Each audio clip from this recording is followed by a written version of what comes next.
And now, happening live, we'd like to welcome our viewers from around the United States and around the world. This is the EdTech Situation Room for November the 9th, 2016.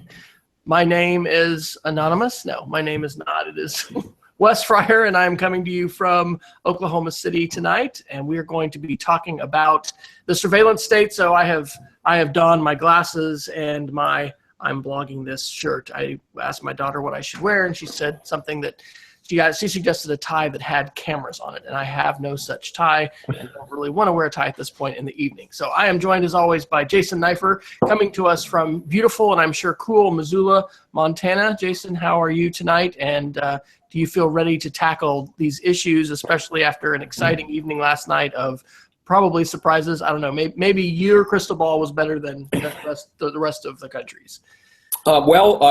Yes, I did spend most of the evening pretty much glued to CNN plus a couple of laptops and a tablet and a phone. And I was a bit surprised by the results of the election last night.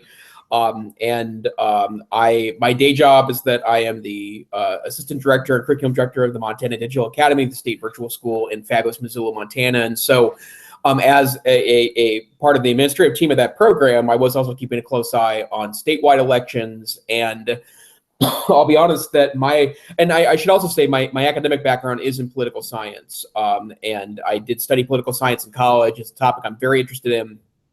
And although I will fully admit that in the last 2 years, I have been a bit distracted from even day-to-day news. And up until about November of about a year ago, I had stopped listening to news and stopped reading the political press as closely as I had. And I have to say, unfortunately, I feel like I probably should readopt that protocol. But lots of surprises in the elections last night. Wes and I talked earlier that we should probably have a conversation about, maybe where a Trump victory or what a Trump victory means for the state of education in the United States. I will tell you on a very personal level, Montana is we're oftentimes referred to as a purple state, despite our oftentimes voting for red candidates for some statewide offices. We've had a Republican majority legislature for nearly 20 years now. Although we've had Democrats for governor since 2004, we've had most of our statewide offices dominated by the Democratic Party. And last night, Republicans won 4 out of 5 statewide offices, which is unheard of. The only person that managed to eke out a victory was our Democratic governor, who was running for re-election, and he won by just 2 points. Montana voted squarely in the red column last night. Early results look like the legislature will continue Republican dominances in the House and Senate. And then we sent back our single congressman back to Congress, despite the congressman not having very few endorsements from statewide newspapers, and having a very popular candidate in response. So very interesting how things are playing here in Montana. Well, we are not a political show, although, we're political animals, right? Politics is all around us. And so I think it'd be kind of crazy for us not to talk a little bit about it. But I want to mention before I chime in with how many screens I was using last night, how I was trying to stay appraised of things with, it wasn't the second screen, it was the third and the fourth screen. You can check out our show notes at edtechsr.com/links. We want to thank our live viewers. Looks like I've got a couple live viewers. I know Peggy George is there, and I will do my best also to open the chat room. There is a live chat room that YouTube Live provides, which is sometimes a little bit tricky to link to as we're in the show because it's not here in our live show window. But I definitely want to share a shout out to Diane Woodard, who I had a nice conversation with. She's in Jackson Hole, Wyoming, and she said that she was starting to listen to the show and enjoying having my voice and Jason's in her car. I'm not sure why, but actually you have a lot more history with Diane. So yay, Diane! We're excited to be in your car with you as well. So I looked at the electoral map at about 11:10 last night and said, wow, I think this is going to go a different direction. I think I want to write a blog post about this. And so spent the next 3 hours looking on TV, watching CBS News on my phone, having CNN on, and then every 10 minutes or so checking Fox News just on my laptop, kind of seeing what was announced. So it was it's definitely a historic and momentous event, and I feel like we're on a roller coaster that we're not sure exactly where it is going to go. Was interesting being on a YouTube live webinar with K-12 online organizers Monday night, including Susan Van Gelder up in Canada, who was thinking about us, and and then Peggy George, who's in there, is down in Arizona, right? Arizona almost went to the Democrats for the first time well, I was about to say I knew the statistic. I think it was like 20 years, but Pennsylvania flipped for the first time. Wow. I have no idea what the implications of this are for schools, much less international relations and politics. One of the sidebars that you've probably picked up if you're a frequent listener of the show is that Jason and I have some debate background. I was on the speech and debate team only one semester in high school, but I did that for 4 years in college and really enjoyed that. And political science was one of my majors as well as an undergraduate, along with geography. So, anyway, we could go on at great length, but it was kind of a somber and subdued mood at school, and I think there were there's just a lot of people wondering what is going to happen next, and certainly it points out the limits of data analysis and the importance of the human element. And I didn't even realize until tonight at the dinner table when we were talking and verified this that Clinton did win the popular vote. So Yep. As a political scientist, Jason, how many times has that happened? Are you sure? And I'm putting you on the spot here as presidential history, but it's not that often that someone has won the electoral college but not won the popular vote. Right. It happened in 2000, and I want to say there was 2 times before that as well. And and there are. The weird thing about this election is that you didn't hear much about education from either major candidate. So there's obviously a lot of hand-wringing post-election about what Clinton could have done or should have done or would have done. But so far, we are less than 24 hours into a President-elect Trump's planning process for transition, and the 2 names being tossed around for Secretary of Education are Ben Carson, which I find to be a bizarre pick, and then one that's a little more closer to the issue, Bill Evers from the Hoover institution is also being tossed around as well. And I'm guessing that with both Mr. Carson and Mr. Evers, that charter schools will be a big part of the process. Obviously, Trump has mentioned Common Core dozens of times when stumping. I wouldn't be surprised if there was a movement under Trump administration or the Trump administration to get rid of the Department of Education and defer to direct state action, which of course doesn't get rid of the Common Core because the Common Core was not a Department of Education initiative. But, I think you're going to start hearing a lot of those, typical national Republican education themes that will be repeated in the Trump presidency. And without digging too much into, personal views on politics, because I'm going to guess that a couple of guys that were on the debate team in college that had political science degrees could wax poetically about our views on these issues. But the bottom line is that, I don't think Trump cares enough about education to other than picking broad themes that may have been popular with his base. And so whoever he picks as educational advisors will probably dominate whatever Trump administration's views on education look like. And so if it ends up being Ben Carson or if it ends up being Mr. Evers from Hoover, that is that's going to give you a sense of what the next few years might look like. There is a more subtle topic here that we could certainly dedicate more time to, and I'm becoming more and more militant about this topic as time goes on. But, Trump spoke very eloquently to those that were disaffected by globalization, and I'm of the personal opinion that you can't undo globalization, that even if you build up extraordinary trade barriers, if you pull back every trade agreement, if you renegotiate NAFTA and all the things that Trump promised during his administration, that doesn't bring back the millions of manufacturing jobs that are lost to automation. It doesn't bring back the millions of manufacturing jobs that are lost to divergent world labor markets. It also doesn't bring back the millions of manufacturing jobs that are lost to the fact that we are, 100 million more people, 100 million more people or more than we were when those industries became, core to the U.S. economy decades ago. And so, we probably have to reconsider jobs and work weeks and big, broad themes. Universal basic income. Exactly. And, those are all radical solutions, but we are going to face a radical problem. Even if Trump manages to renegotiate the trade agreements, for example, it's a far cry from being able to, re-envision an economy where manufacturing is not the core. And so there's big topics here. I don't know if anyone's prepared to tackle them. I don't think Clinton was prepared to tackle them, and it's not because of Clinton.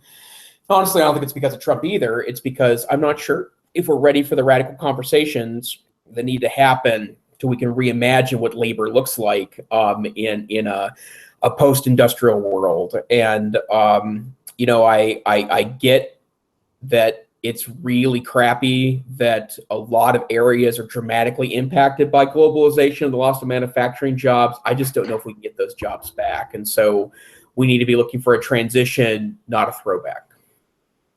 Well, I'll put in the show notes a link to the post I wrote last night over about a 3-hour period, which is called Staying on Message in the Classroom After the Election. It ties to issues that are near and dear to our hearts here in terms of education and preparing students and thinking about digital citizenship, because I firmly believe that empowering students to share their voice, understanding how to respectfully share their ideas with others, having channels outside of our classroom, not just inside where we do that kind of sharing, and our democratic institutions rely on checks and balances, political participation, free expression. There's really important work for us to do, and I'll give a shout out to the work of Larry Lessig and the Fix Democracy First movement, which is striving to fix electoral campaign finance and really get at the core of issues, which, many people, among other things, are angry about. When you're talking about globalization, Jason, and not being able to undo it, my thought, and this is a real big debate thing, it was one of our favorite things we would laugh about, and we'd run the third wave, right? And Alvin Toffler's book, The Third Wave, is hugely important because this is my shout out is to Bill Casebeer, my friend who worked at DARPA and is at Lockheed now, and could if he could speak off the record, contribute significantly to the conversation we're about to have about the surveillance state. Bill Casebeer's favorite thing was to talk about the third wave. The first wave was when we moved from hunter-gatherers to we became an agricultural society. The second wave was industrialization.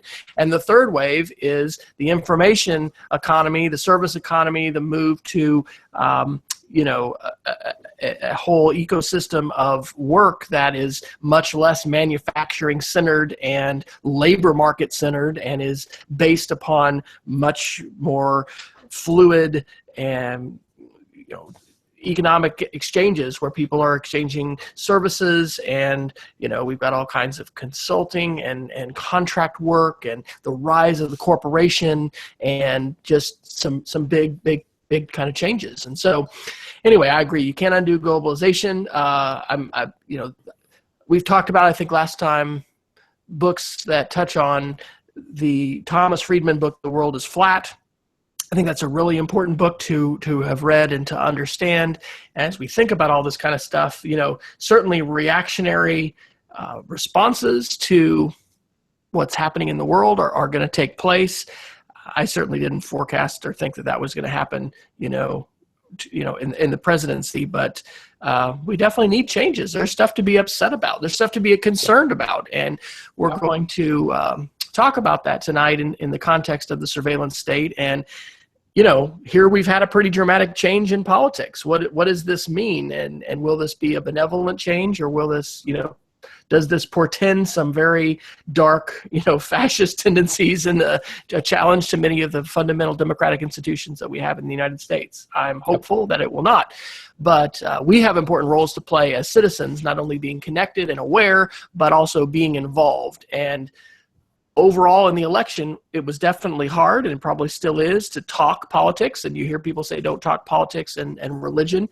But I read some things and did have some conversations with my parents, with my sister and brother-in-law, who did vote on the other side of the aisle to, how my wife and I voted. And I think it's important that we engage in civil discourse, and that we have opportunities to listen to each other, and that we navigate these changes. Because one of the things I think we can be pretty confident of is that these things are happening far faster than any of us are ready for, and most of us are expecting. And I think our last show, we talked about, truck driving and autonomous cars. Today I just saw a headline with Elon Musk talking about UBI, Universal Basic Income. It's happening fast, folks. And the statistic from last time was that the truck driver. Oh no, this was the show with Cheryl Oakes and Alice Barr. Truck driving is the number one in 2014. Truck driving was the number one job in 29 U.S. states, including Oklahoma and Maine. And we are going to see the disruption of trucking by autonomous, robotic driving cars, and these are going to have big impacts to our economy. So we need leadership, and we need voices that are reasoned and not just, outlier reactionary. And so hopefully we're going to see President-elect Trump surround himself with some smart people that are capable and that are going to, act in the long-term interests of the country, not just the short-term interests of people who are angry and, would like to somehow go back to a day that will not return, when we had plentiful labor jobs that required very low skills and very, very little in the way of higher education, and provided stability as well as expectation of solid income. So we got to rethink things in this era. Did you guys ever run the third wave in debate in high school, Jason? We did a little bit in college. By the time I was debating in college, the argument was called a critique, and the big K was dominant. In fact, I don't know if I know this history well enough. I might have been at the tournament where the critique was born, actually, and had one run against me in a preliminary round there. But shout out to Pogriba and Turner on the Carroll College debate team that cut the famous card, "The media will preserve the symbol," the best K card in the history. But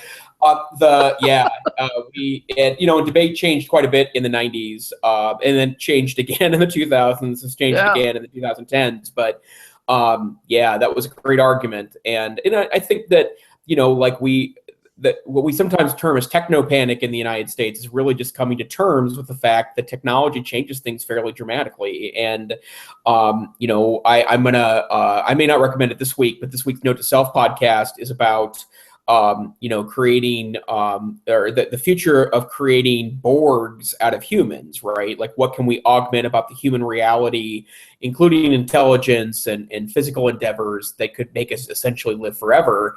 And, those are all pretty scary things, but that is a future that we, need to be aware of.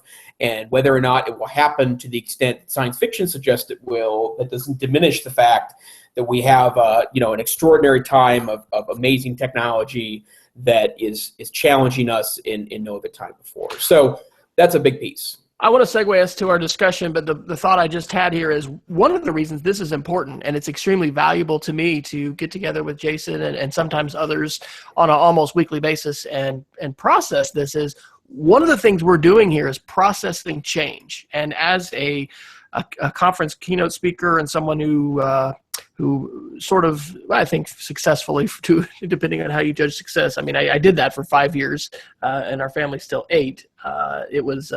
It's a tough road to be independent. But one of the things I really did learn to appreciate as a educational technology speaker and continue to think about when I have a chance to share presentations is that one of the services that we provide for teachers and for our fellow human beings is opportunities to meaningfully process change and to be exposed to some new ideas, but also have a filter and a lens offered on how to receive and what to do about those changes, and just to process it. We sometimes romanticize the old days when we sat on the porch with our lemonade and probably didn't just plot how to overturn the pillars of racism and sexism in our society. There's all kinds of bad things and things that we need to change, from the past. But there were slower times in life. Even today, I think if you don't live in a city and you live out in a rural area, anyway, this is important to me and valuable to me, and hopefully it is to those of you listening, and whether you're tuning in live or listening after the fact. So I'm thrilled to get to do this because it's important. We're living in change. What is it? Rapid discontinuous change in the elbow of the exponential growth curve. There's different ways that people will say this. This manifests itself in different ways in our lives, and I do think that the surveillance state is an example of this. And so I want to, with full disclosure, let you know that I have put in for the ISTE conference this year in San Antonio, Texas, for Jason and I, a proposal to talk about digital citizenship in the surveillance state. You can access that proposal and relevant links at edtechsr.com/NSA as a shout out to the National Security Agency and the role that the NSA has played in the surveillance state. But one of the things I did, and also I'm selfishly wanting to do this because not this weekend, but the weekend after, I'll be in Enid, Oklahoma with our youngest daughter, and we're both slated to give TEDx talks. And the topic of mine is digital citizenship in the surveillance state. So I'm eager to hear what Jason has to say and would love to hear your feedback on these topics and issues, because I do not profess to have the answers to this, but I know that these are hugely important issues. There are things that have crept up on us pretty quickly since 9/11 especially, but also just in the way that the internet and technology has advanced and matured, and this very open internet, which was, started by the hippies of Silicon Valley and was a real open sharing environment, has in some ways become co-opted by authoritarian regimes and by institutions inside government that would seek to know everything they can about our actions and our behaviors so that they would be able to stop crime, prevent terrorism, but in some cases also stifle dissent and ensure that the state is not challenged politically by people who not only think differently but want to act differently and want to organize and advocate for change. So There's a lot of overlap here between the lives Jason and I have led and lead with political science studies and interest in international relations, and then technology and the internet and the maturing of all this. So I've put a whole bunch of guiding questions down. Honestly, this can be a whole graduate course that one of us could teach, and maybe one of us will, right? Maybe that'll be a direction that this will take, because I really look at, the chance to have this conversation tonight, to share this TEDx talk, and possibly at ISTE, which, by the way, Jason, if you get to go face-to-face, it's looking more and more like I may be in Jackson Hole the last week of June for iPad Media Camp. Anyway, this, I might video conference in, but it is a conversation that needs to happen, and I'm very much seeking answers and also seeking the questions to this. So I'm going to, any introductory thoughts before we kind of go into these questions, Jason, about the whole conversation we're going to have tonight?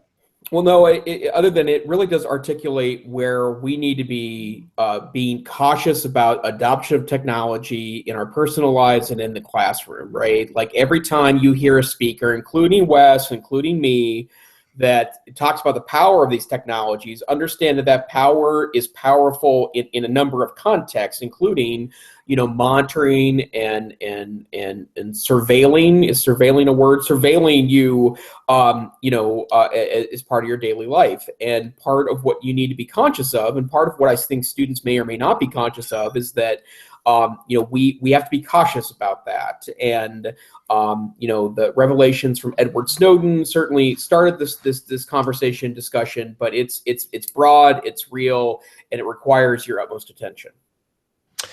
So the first question that I posed here is, what personal stories can you share which highlight the importance of the discussion about digital surveillance. And on our edtechsr.com/NSA link, you'll find some resources and recommendations for documentaries to take a look at, frontline documentaries from PBS, a really great article that's called "If You're Not Paranoid, You're Crazy." That article starts with a story. As we seek to educate ourselves and others on these topics, I think it's important for us to remember the power of story and the importance of story.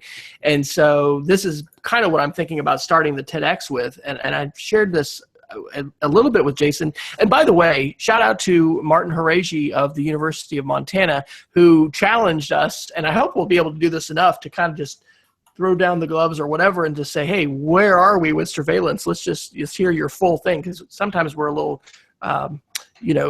shadowed, or we might make oblique references, but not really say, well, this is what I think, about some of this stuff. Because it does, there's a continuum of paranoia here. And one of the questions is, where's the line between reasonable awareness and concern about surveillance and paranoia and unreasonable fear? And so I think about Y2K and other kinds of things that we've faced as a country regarding technology. So my quick story is, in listening to books about surveillance and reading these kinds of things, a couple weeks ago, I was in our kitchen, having my phone, listening to some podcast probably, and I really do, I know, need to be more active, and I need to lose some weight. I need to just be more physically fit. And so I'm not the pacing tracker guy that Jason is, with how many steps he can get per day, which he's on the Guinness Book of World Records,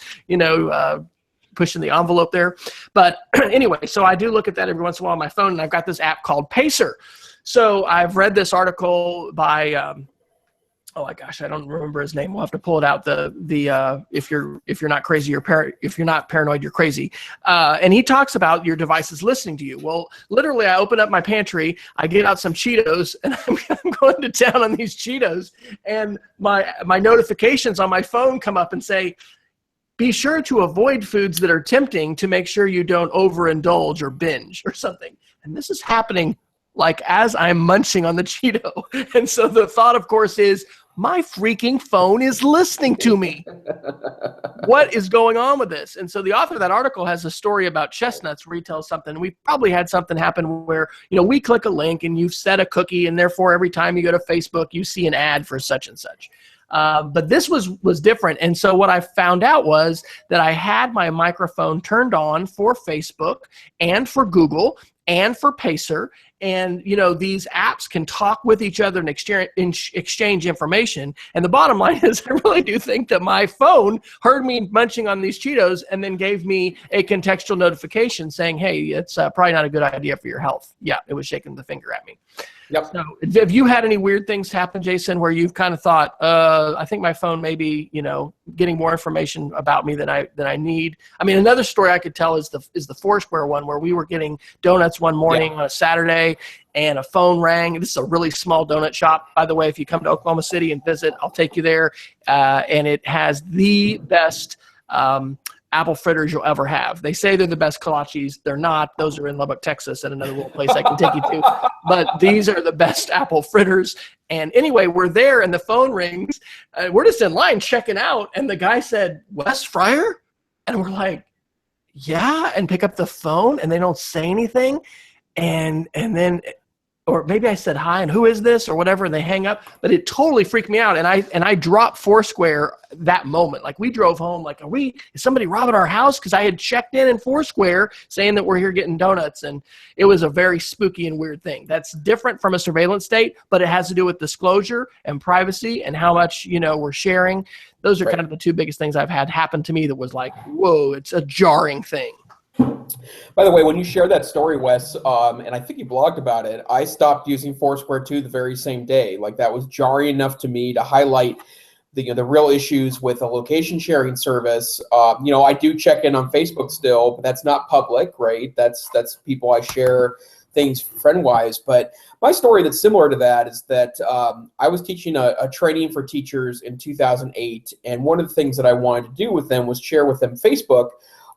because at that point, Facebook was less considered to be the go-to place for adults, right? It still had that kind of, college feel to it, unregulated by adults, yada, yada, yada. And so I had a fake email account that I've been using all weekend long to set up new accounts so I could demonstrate to a group of 25 teachers setting up new accounts, within this fake email address. And I had that fake email address forward my emails to my main email address so I could keep track of it. And I set up a Facebook account that day. And that day I spent 6 minutes in Facebook. I got on and created a fake name and a fake a profile.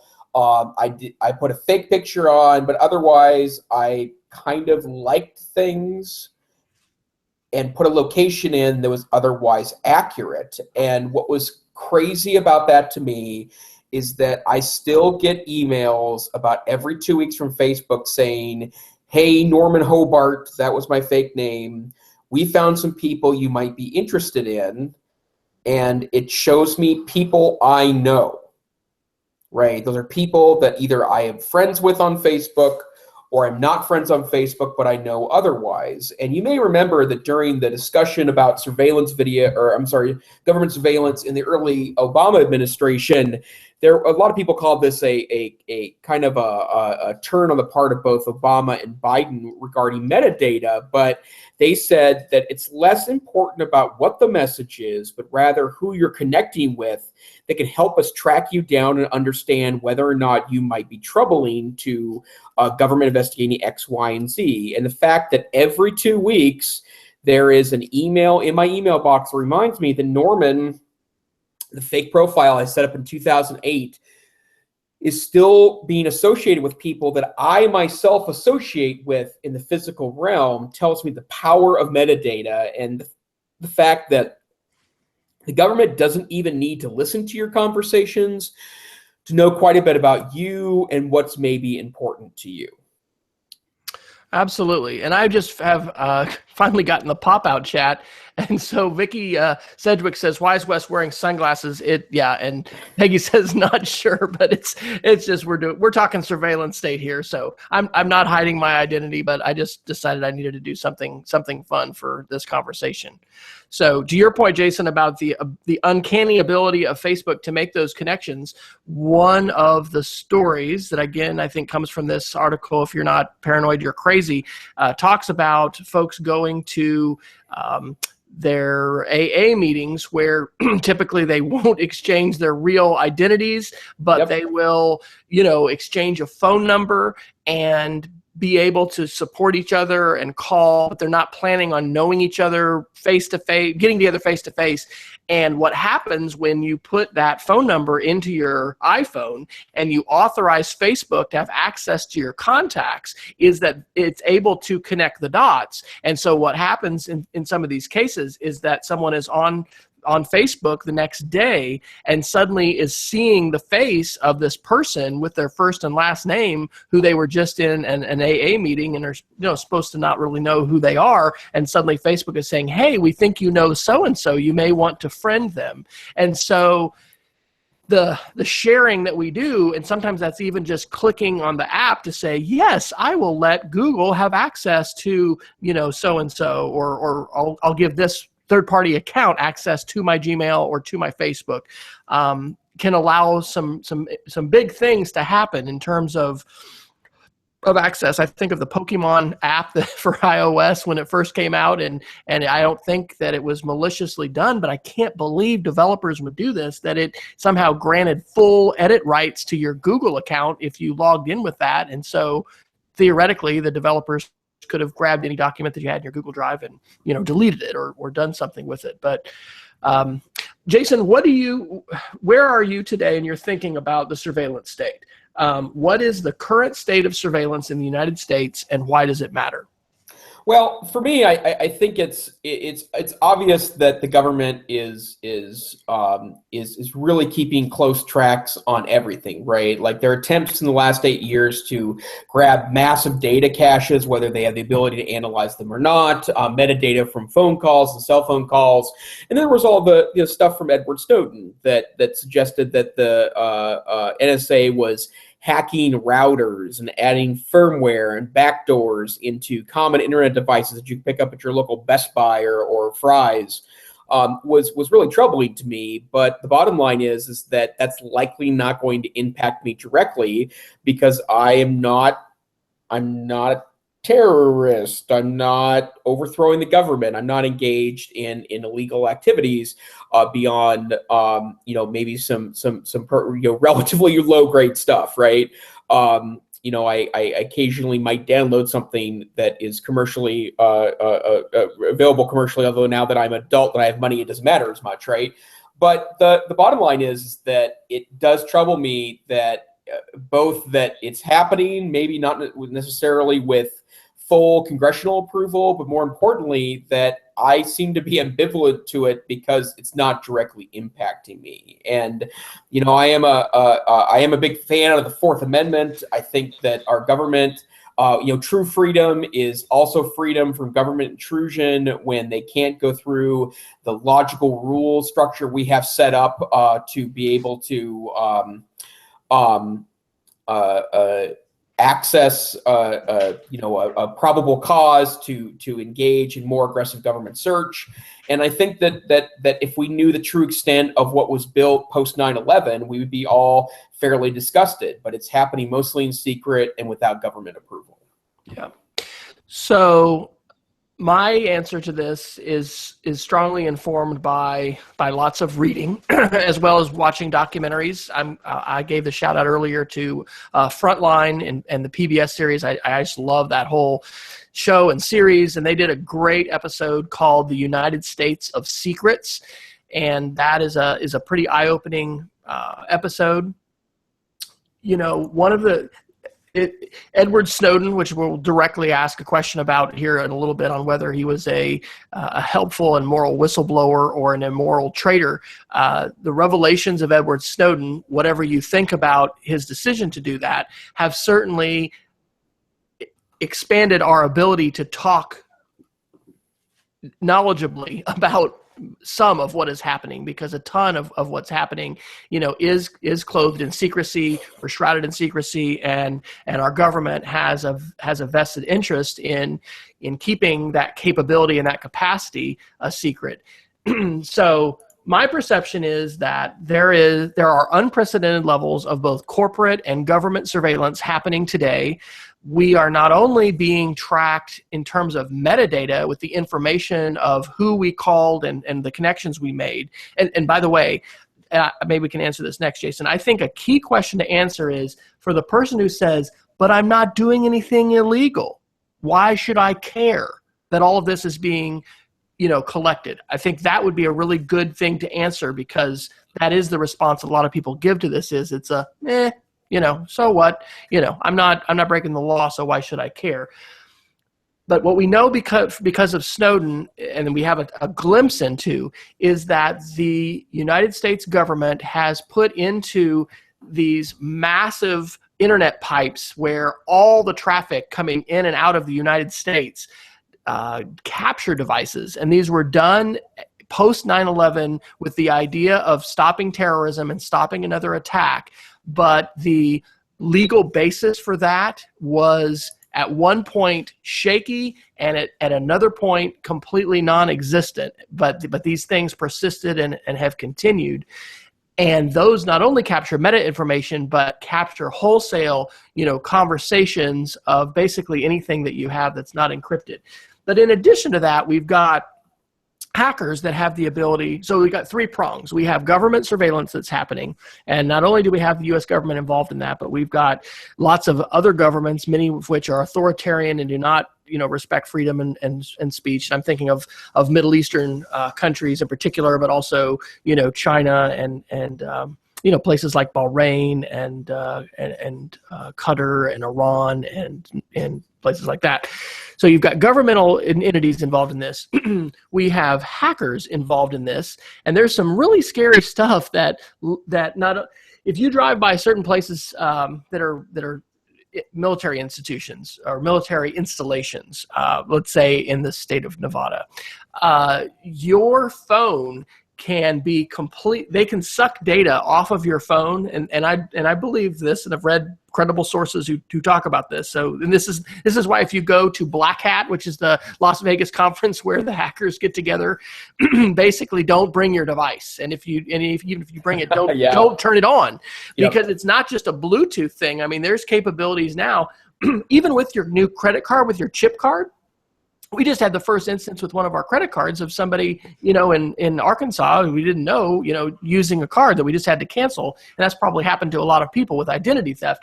But evidently, you need to put your card in a sheath now, because there are ways that people can be sucking that number off of your card because there's some kind of a broadcast beacon. I need to get some more detail about that, and because that's a pretty significant thing that, hey, I'm carrying this card around and suddenly, it's broadcasting the number if I don't put it in some kind of a protective sheath. But hackers now have the ability, and this is brought out in that episode, The U.S. of Secrets in Frontline, to literally and there was a U.S. congressman that agreed to be a part of this, that simply knowing your number, there are back doors that are available in the cellular phone technology that allow them to wholesale, listen to your conversations and then record those and capture all of those. In addition, hackers and governments have the ability to remotely and surreptitiously activate the microphone on your phone, on your computer. Right now, I have a light that's on the FaceTime camera of my MacBook Pro, but they can activate that without your knowledge and surveil you. There are a lot of companies today selling services where you can keep track of your kids, but they're actually being used to stalk people. And, if through one phishing message, and I'm saying phishing with PHISH, suddenly you've now installed a backdoor to your system that is going to allow somebody to gather all kinds of potentially incriminating or just information that they can use against you. That's the second tier. And the third tier is the corporate, and this is perhaps a little bit less insidious and concerning, but these companies would like us to be able to walk into their store and know who we are, connect the dots when we sign up for a rewards program at Walgreens or CVS Pharmacy or whatever supermarket, and they say, can we have your email address? What they're doing is they're connecting dots and selling our information to folks that want to know, oh, you bought this kind of dog food at this time. And a couple stories that have happened. There's a famous one, which these are kind of cultural literacy stories. It's like, does everyone know this? Where this dad got really angry that his teenage daughter was receiving marketing mail in the snail mail from Target about being pregnant and marketing pregnant stuff, or things for pregnant women. And he was very angry and was I don't know what the right answer or what the right way to couch his response, but it turns out that his daughter was pregnant, and Target knew that before he did, based upon her behavior on social media and with digital technologies in terms of the things that she disclosed and the things that the dots that they connected. So the surveillance state is far bigger and more ubiquitous. The ways in which face recognition technologies are able to identify us when we go through a customs line. I have not had a classified security clearance. I think I maybe will say that at the start of the TEDx talk since 94.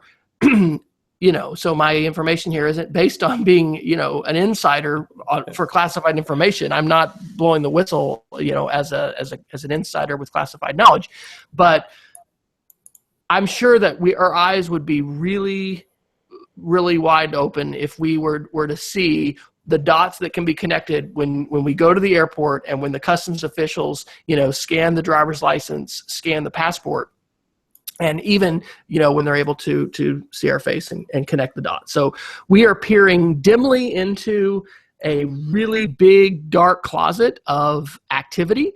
And it's not limited to simply one actor. We've got governmental actors, we have corporate actors, and then we also have black hat hackers that are involved in this as well. Yep, absolutely.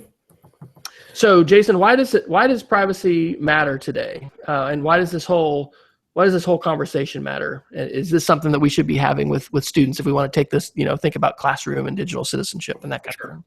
Well, I guess I would start with the notion that it's your privacy doesn't matter to you as much until it matters to you. And so we should take a proactive approach to help people understand what data is available and under what circumstances, and to have people have more control on their own. And as an example of this, part of this is understanding the tools that you use and who you need to know to trust. But, I oftentimes will surprise teachers and shock them by showing them, the archives of data that Google and Facebook collect about you. Google collects your searches when you're logged into your Google account. It collects your YouTube watching history.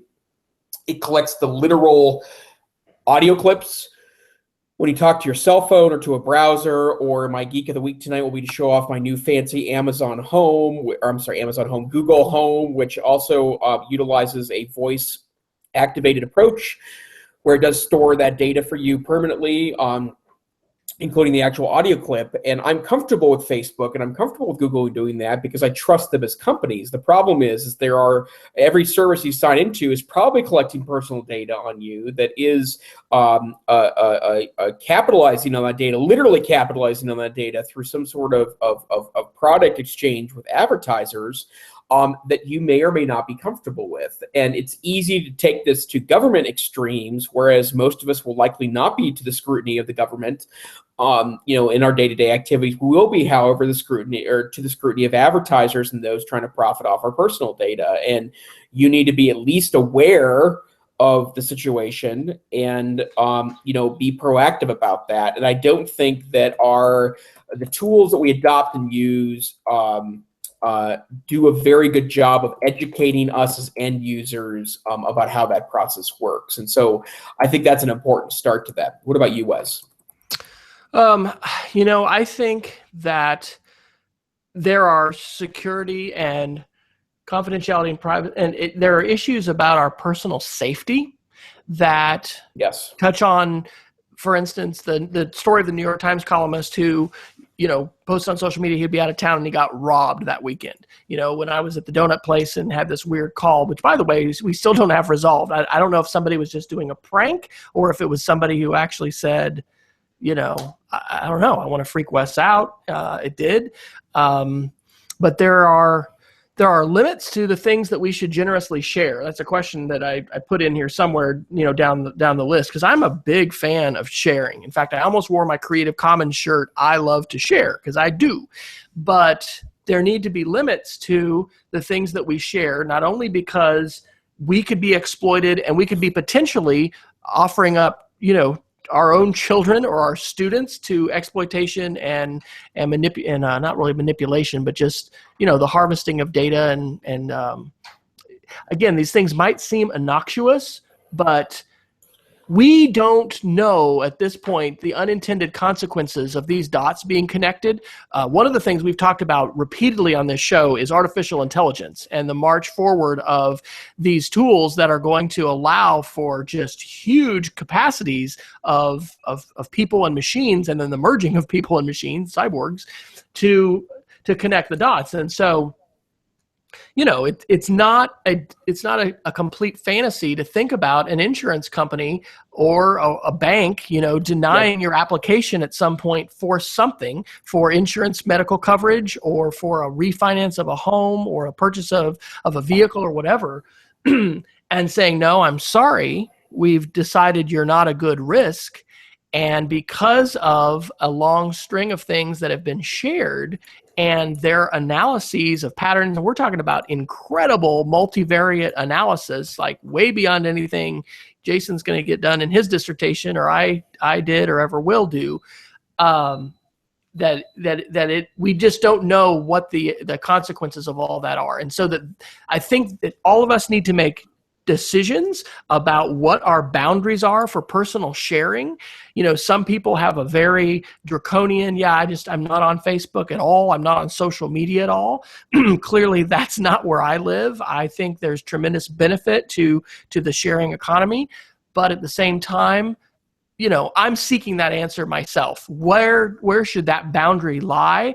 And then how do we want to help coach others to make the decision? Because just like it is with a lot of things like parenting or deciding, I don't know how you're going to responsibly. I'm thinking about consuming alcohol. There's probably a better analogy than that. But I mean, there's things that are legal, but you've got to decide. Well, junk food. Okay, let's just talk about fast food. How are you going to navigate the need and importance of nutrition and healthy living with the wonderful taste of Cheetos and the great ease of going to fast food and getting stuff quick? I mean, how do you make those choices and navigate that? And that's not something you can just say, hey, this is the one way everybody needs to live and everyone needs to do what I'm doing. There's going to be different answers for different people. And I think that's true in this whole space of privacy. We're going to have some people that are going to want to be further out on the edge of sharing more, but I think that it's healthy and it's also a safety factor. And we can't completely put our finger on it today because, I mean, I've had some of those jarring experiences happen, but, I haven't had someone deny us our family medical coverage because, we disclosed too much medical history or because they connected dots and said, oh, well, then you're a genetic risk for this and et cetera. Right. So I don't know. And I have a heightened sense of that too, because as we've discussed before on this program, I am a kidney transplant recipient. My renal system failed due to a childhood ailment that wasn't discovered until I was in my 30s. And at the same time, I happen to be a chubby American, right? And if I decide to have a peanut butter cup, which is, I think, very much within my right during the holiday season, and I'm drinking my glass of healthy red wine tonight, like I feel like that I'm still a very healthy person. That I don't feel like I should have to answer to those decisions, right? And there is a clear scenario where data is connected inappropriately between, when I'm ordering a pizza versus when I'm taking out health insurance, that we can be called to task for those things. And, I think big data has a lot of power, although big data was certainly kicked in the groin last night. The big data it could be a very great thing for humanity. The bottom line is that there are risks by hooking together data that we are not prepared for in our culture, because we've built a lot of our cultural expectations around privacy and around individualism and about kind of the rugged individualism that's part of the narrative of our culture and our nation. And that's a real issue, right? And we have to come to terms with that. But, right now it's not super great where we're at with this. So I'm going to challenge you, Jason, to take a look, because we're nearing the top of the hour. We haven't even hardly scratched the surface of these questions, but for you to pick a question in all of those that jumps out at you. Peggy George, our wonderful live fan, who's our most dedicated fan. Peggy, we're going to come up with some kind of wonderful thank you for being our most dedicated EdTech SR fan. She says that her main question is this idea about reasonable awareness versus paranoia, and how do we know the difference and what do we do about it? Interestingly, this comes down to some issues we've seen in the election, with fake news and Facebook and people forwarding things that aren't true, and authority, right? This is a really important question. How do you decide what to believe, in your face-to-face life and in your digital life? Who are the trusted authorities that you go to and say, what, Jason Neiffer said this, or, Larry Lessig said this, or whatever, and you assign that a high level of credibility because of a past relationship and a past history of, or maybe it's just appeal to authority and somebody else has said, hey, this person really knows what they're talking about. So, I think that, number one, and this also goes beyond just thinking about it. We don't want to live in fear, right? I don't think that we want to be driven by fear. This is a really important thing about the election too. We're on this roller coaster. A lot of the country did not see this campaign result happening. And we would be poorly served if we have that foremost in our minds, and we live in fear thinking, I don't know what Donald Trump is going to do in January when he takes office. Therefore, I'm going to have a lot of the joy sapped out of my life because that's, front and center on my radar screen. So I think that knowing the difference, it has to do with the ability that we have to have a healthy life balance and not be consumed by this. Because I've got a few books on the shelves here behind me, spent a great deal of time at parts of my life researching issues like the POW MIA issue in the United States and the alleged abandonment of Americans in Laos, secret war, which we were never officially fighting. We were never officially fighting in Cambodia. And there's actually a history of really not great treatment happening to POWs going back at least to World War II, and things that happened in Korea and other places. And so when you get into these kind of things, and I've read about Iran-Contra, I've read about, secret stuff that the United States government has been involved in for a long time. I think there's some Noam Chomsky books behind me here on the shelf.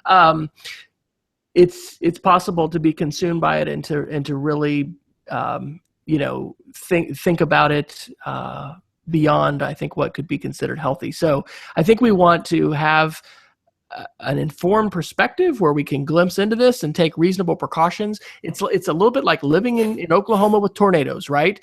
And earthquakes. By the way, our family was just a few miles from the epicenter of what was originally said a 5.3 on Sunday night, and it was downgraded to a 5.0, but we got some serious earthquakes going on here. And Cushing, Oklahoma, which is where that was, is where pretty much all the oil pipelines of America come together. So anyway, we live in Tornado Alley. This is a La Nina year. That means we're going to have less, probably less moisture and fewer storms, but they're probably going to be bigger. The last La Nina year we had in 2011, we had 5 major F5s across the country, and that was Tuscaloosa, Alabama. And it'd be possible to really live in fear here, but we try to be informed. We try to take precautions. We try to have plans of what we're going to do, but we don't obsess about it. And we're, using that information and those resources that we have to hopefully, be prepared. So I think related to this probably is cyber attack and the degree to which, I don't think any of us can reasonably prepare for a month of no access to grocery stores, but we could have a natural disaster happen tomorrow. There could be an ice storm. There could be some kind of thing that causes a power outage. Are you going to be able to cook? Are you going to be able to get by? I think you can talk to FEMA and our emergency preparedness friends, both in government and outside in civil service, and get some ideas that we need to be prepared for things. So, Jason, do you have an answer for that? And then is there another question you want to go to? How do you walk the line between paranoia and reasonable concern? Well, and I think part of it is that, especially for bright, articulate people, paranoia is a thought exercise that you need to go through in order to find what the balance looks like. And it's okay to sometimes go to extremes in order to challenge yourself to find what the right balance looks like. And so, I wouldn't say I'm particularly paranoid about data privacy. But at the same time, I take reasonable steps to make sure that my data is secured the best way I know how, which includes good passwords, utilizing a VPN service when I'm in open Wi-Fi, being careful about, sharing personal data on websites that I'm unaware of, using fake identities in web services that I'm not familiar with, yada yada. And I think that part of that is, it's good to bring a healthy bit of cynicism to the world as it relates to your privacy. And so I think that's really the balance. It's an awful sad life to go or it's an awful sad world to go through if you're spending your life being extremely paranoid, but at the same time, these are paranoid-inducing times, and I don't think necessarily we have a good sense broadly in our culture about how much our data may be exposed. And so, I don't want to live in fear, but at the same time, I don't think a little bit of fear is necessarily going to be, a terrible thing to bring to the party. All right. Well, why don't you take us to one of these other questions? We'll tackle that for a little bit, and then I think we probably are going to need to do Geeks of the Week and get out of here. So not to say we got to just go super fast, but any of these other questions just really jump out at you as one that we should tackle tonight? Yeah, I like the last one on our list. How do people stay up up to date on surveillance issues? And one of the things that I've become very acutely aware of is that no one reads more technology news than people like me and Wes, right? We are obsessed about looking at this. And one of the things I love about the podcasting world is that I can surround myself with extraordinary amounts of very detailed information that no one else really cares about, right? Like tonight, I was using my new Google Home to listen to the current edition about all about Android, which is a Twit podcast. You were listening to that through your Google Home thing? Yeah. I'll show you a little later about how amazing that thing is. But and I listen to 2 hours of Android news a week, right? Like I'm a huge nerd, right? And Jason, I was listening to your conversation with your wife since I just hacked into your home thanks to your device, and I didn't do that. Yeah, there you go. It's a pretty boring conversation, like we're both moping about the election. But the bottom line is that I don't think you need to be a super nerd to keep up with these things, but I do think that you should. When there are headlines related to, and a good example of this is the Apple password encryption thing in California, when Apple was fighting the government's request to open up a phone. Like as a consumer, you should know what the makers of your devices do in regards to your private data. And I think you owe it to yourself to at least keep casually aware of that by keeping. Now I have the hiccups. I've been drinking wine earlier, but the bottom line is that you have to keep up with at least the headlines of that, and don't be afraid to pick up a publication like CNET or Lifehack or the Register. And I'll pick up on that because I think when it comes to technology, how many people do you know that start a conversation by saying, well, I'm just not a tech person. Well, this technology is just not, I've been struck by how many superintendents in some cases abdicate responsibility for decision-making regarding technology because they say, that's not my thing. I leave that to other people, where they would never say that, hopefully, about finance, about human resources and employment, decisions. I mean, there's certain things that are the purview of the school district superintendent that, they've got to own. They are responsible for it. They are accountable for it. I think there's a general tendency in a lot of society today, especially among older adults, to push off technology issues and say, well, I don't understand that. I don't do that. And one of the things that the Internet of Things means to us is that more and more Wi-Fi and Bluetooth connected devices in our homes, more and more hackable devices that can be used and have been used. We talked in the last show about the unprecedented cyber attack of 2 weeks ago that affected Netflix, Twitter, and other major websites. It was an Internet of Things powered cyber attack. We're going to have to understand these things at a deeper level. We're going to need politicians who have an understanding of these things, and we need to be wary and careful of legislation that we pass on these things. But there's an important citizenship component to this. So yes, hopefully listening to EdTech SR helps inform you, as well as other podcasts, and part of the service, which hopefully we are providing at a wonderfully free rate, by the way. We'll have to still talk about monetization, Jason, if we ever want to. There's like so many people. The EdTech SR is getting more downloads than Speed of Creativity now. So yay, we've reached that small, minor milestone on a weekly basis. We're filtering, right? All of us. It's not just an issue of access today, it's an issue of filtering, and then also credibility and belief. How do you filter the information storm? And then how do you discern and decide, what do I believe? What do I pay attention to? And then what warrants me taking action, whether that's a consumer product that I'm either going to purchase or not, or it's something I'm going to choose to share or not, or it's a Kickstarter I'm going to fund, or a political, campaign that I'm going to try to get behind. I'm going to start sending some money to the EFF or supporting Tor, or where are we going to see the information and ideas is like, well, that's great to know, but now that has an impact on how I live my life or what I choose to support politically in terms of wanting to collaborate with others and push change. Yep, absolutely. Okay, well, this has been helpful to me. As I said, part of my desire for this was to just kind of selfishly pick Jason's brain a little bit and get some ideas. And so I'd love any feedback that you have about these topics. It's certainly something that we could take on in greater depth. But normally on the show, we're kind of going through the latest tech news and then kind of going back and forth on our analysis of that and how that applies to education. So any feedback, you can reach out to us with our respective Twitter IDs, which we'll share here at the end of the show. And right, just and please challenge us if we're wrong, right? I mean, I would think that of all the people on the earth that understand there are multiple perspectives, it's a couple of former ex-college debater hacks, but we may be wrong about these issues. Please challenge us and let us know where we're right and maybe where we're lacking. Absolutely.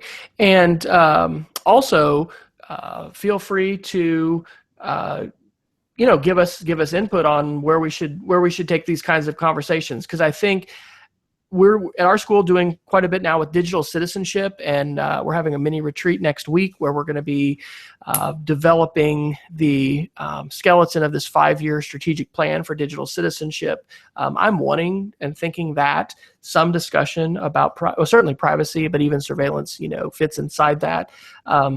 Anyway, would value your feedback. So, Jason, what is your geek of the week to conclude our show tonight? Well, I ordered one the minute they were available, but Google this summer released the so-called Google Home, which is this device here. And unfortunately, it's plugged in right now, so I have kind of a limited range when I can show you. Basically, think of it as kind of a little Bluetooth speaker that also has Google Now built into it. I've owned it for 48 hours.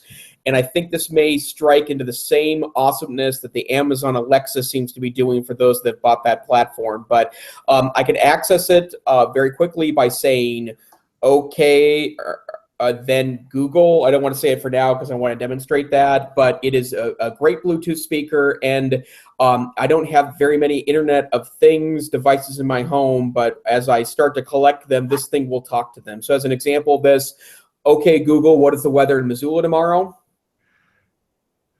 It'll be mostly sunny in Missoula tomorrow with a high of 58 and a low of 36. Okay, Google, set an alarm for 10 minutes from now. There, your alarm's set for 9:20 p.m. Okay, Google, play classical cello music. All right, the Spotify playlist called Classical Cello. Here you go. Nice. Okay, Google, stop.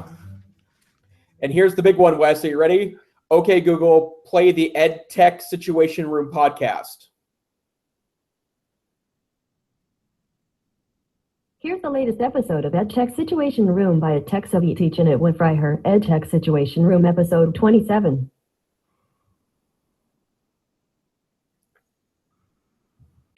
Happening now, we want to welcome our... Okay, Google, stop. Okay, I might be sold. Yeah, and the other piece of it that's really interesting is that I'm finding out little things about it. But for example, okay, Google, good evening. Good evening, Jason. It is 9:11 p.m.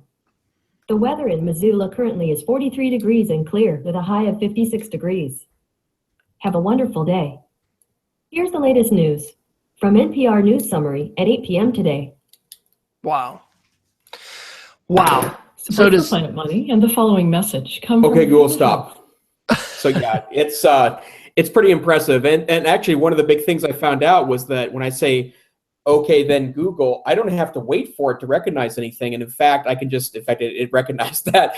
I can just be with it. So I can be, okay, Google, play Spotify, and it's good to go. So it's pretty amazing. And as we've pointed out on the show, the march of artificial intelligence, the collection of these companies for big data, these trends are going to have some big impacts on our lives, and there is potential for misuse and abuse with hacks. But there's also, I mean, this is why Google at their latest event was talking about AI and this assistant. This is the new world for them. This is the new search. I mean, as big as search has been for Google, they see AI and this ability to have conversations and to take it further and not just say what's the weather, but to have it understand at a deeper level, what you're asking. And it's crazy how fast this stuff is developing. So I don't know, Jason, you may have me sold. Well, my Geek of the Week is something that has me thinking again about the Apple Watch. I have not had I've had basically a $15 watch on my hand for a couple years since a student did not return my watch that I had loaned them during a water bottle rocket launch a few years ago. And so anyway, I'm hopeful that I'm going to possibly be getting a new watch and have really been looking at analog. But this is a shout out to my sister up in Liberty, Missouri, who probably doesn't listen to the show, but emailed me this. And it is the website is called Get CMRA for Get Camera, but it's a camera CMRA for Apple Watch. And what it is a band that has actually 2 different cameras on it. And I think that it doesn't work with FaceTime. So I think your significant other would need to have this $150, band on their Apple Watch. So we're looking at a small segment of society, perhaps, that both spouses are Apple Watch users. But it's this ability to do the Dick Tracy, FaceTime video conference. That was what I was looking for in the recent Apple update of the Apple Watch, was to say, can I video conference on it yet? And you can't, and therefore I was thinking, well, I'm not up for that. So I don't think this is going to push me over the edge, but an example of how quickly the technology is continuing to go further, and something to consider checking out, I guess, especially if you live in a home or just have a really good buddy that wants to go in with you as well, and then you can FaceTime on your Apple Watches together and be even more geeky than Jason and I are on Wednesday nights. There you go. Well, Jason, where can people find you online? And also, I'll just say, what's upcoming for you on your presentation schedule? Next Wednesday, I'll be out on assignment again. I will be presenting, or I'll be running a table in the Helen Education Foundation Great Conversation fundraiser, where I'll be talking about the Internet of Things with those that will be joining me to talk about that topic that night. And right now, I've got a couple of things I'm working on. But the next, for sure, is I will be a featured speaker and giving several presentations at the Northwest Council for Communication Conference in March 2017 in fabulous Portland, Oregon. So for me, my name is Jason Neiffer. I am the Assistant Director and Curriculum Director of the Montana Digital Academy. You can find my work online at montanadigitalacademy.org. MTDA is a member of the Virtual School Leadership Alliance, which is doing great work with a dozen other state virtual schools in the United States, because state virtual schools get things done. I'm also the NCCE Tech Savvy Administrator in Residence, where I blog at blog.ncce.org. You can find me on Twitter at Tech Savvy Teach. And Wes, what about you? And that was a great summary in the spirit of the best 1ARs that we've probably heard, to give you another debate reference. Ta-da! I used to be a 1A, so. There you go. I'll have to share a story about that later. So I am Wes Fryer. I am the Director of Technology at the Cassidy School here in Northwest Oklahoma City. You can find me on Twitter at WFryer. And if you look in my Twitter profile, you'll find a few other places where I do share content. My blog, speedofcreativity.org, has periodic posts. I have definitely podcasted there far less than I have in previous years. I've been podcasting since 2005 and blogging since 2003. So there's quite a few posts up there. I will be presenting on Saturday as actually kind of an opening featured speaker at a southeast Kansas, south central Kansas Google Summit in Mays, Kansas, which is just near Wichita, that I'm looking forward to. And I'll be presenting a couple sessions on using video in the Google ecosystem with YouTube, and also doing some cool things with forms and maps. And then at the end of the month, the University of Oklahoma has a K-20 center that has a nice annual conference called the Interactive Learning Institute, ILI, and that's at the Embassy Suites in Norman, Oklahoma. And so I will be there on November 30th sharing 2 sessions, one about managing Wi-Fi, iPads, and Chromebooks, hopefully with my assistant director of technology, Lauren Swinson, and that's going to be fun. That'll be our first chance to co-present about some of the geeky tech director stuff that we get to do. And then I will also be sharing a session on great iPad activities, which I shared at the iPad Palooza OU conference that took place in August this year, and you can find that at ipadmediacamp.com/matrix. So we want to thank you for tuning in. We have gone a little bit past our normal 1 hour, but again, the beauty of the podcast is nobody told us to, shut it down. So we generally are about an hour show on Wednesday nights. We'll have to see next week if we are.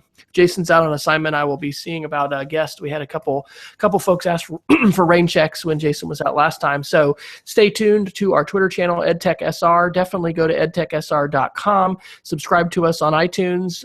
Leave us a comment on the top of our show notes. Will be a link to a listener survey where you can provide feedback. And we know there are more people out there listening than our one fan in Tasmania, Australia, and Peggy George down in Phoenix, Arizona, and Diane Woodard out in Jackson Hole, Wyoming. So we'd love to hear from you, find out not only where you are, but anything that you would particularly like to hear us talk about or that's resonated with you. And we thank you for listening. So I should have come up with this bumper in advance, but be aware, stay safe, make good choices out there.